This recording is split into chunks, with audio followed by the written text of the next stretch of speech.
Et c'est vrai qu'on a tenté de faire une taxe sur les super-profits. C'est, à mon avis, complètement inefficace. Monsieur l'a répondu, qu'à peu près 80% des bénéfices faits par les sociétés du CAC 40 sont faits à l'étranger.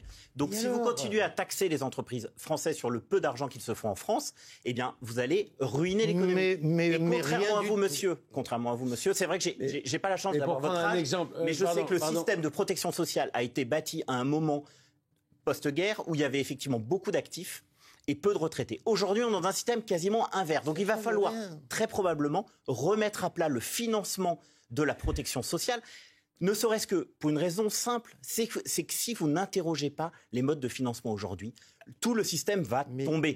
Donc si vous êtes attaché au système de répartition, si vous êtes attaché au système social français, vous êtes obligé de le réformer parce qu'on n'a plus les moyens de le payer. J'aimerais vous dire que l'argent tombe du ciel, monsieur, mais ce n'est pas vrai. L'argent tombe du travail des Français.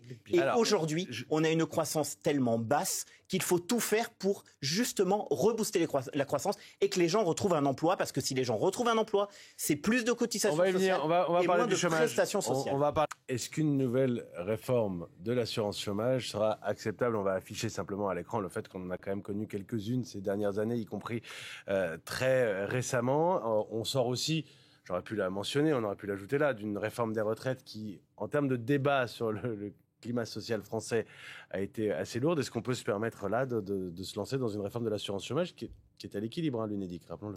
4 milliards même d'excédents. Oui, qui est excédentaire, oui, c'est plus que l'équilibre. Alors, juste une phrase sur ce que disait monsieur. Mais qui rembourse une dette aussi. Donc exactement. La particularité quand même de la situation française aujourd'hui, c'est qu'on est les cancres de l'Europe. Effectivement, on a toujours eu des déficits, malheureusement, depuis 50 ans. On a toujours eu une dette importante, mais on a toujours été dans la moyenne européenne. Là, la vraie spécificité, je trouve, de la situation que nous vivons aujourd'hui, c'est que nos voisins ont fait des efforts. Et aujourd'hui, on est le deuxième déficit européen et on est le troisième pays à avoir la dette la plus importante. Donc je crois qu'il faut quand même se poser la question des dépenses et des recettes.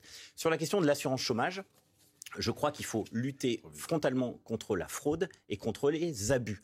Néanmoins, je trouverais ça normal qu'on traite différemment des gens qui ont perdu leur emploi, par exemple, dans la Creuse parce que leur usine a fermé, et versus un cadre qui est en Île-de-France et qui, effectivement, lui, n'a plus qu'à traverser la rue pour trouver du travail. Donc, en gros, je crois qu'il faut vraiment être dans la personnalisation, dans le sur-mesure, justement, en termes de chômage.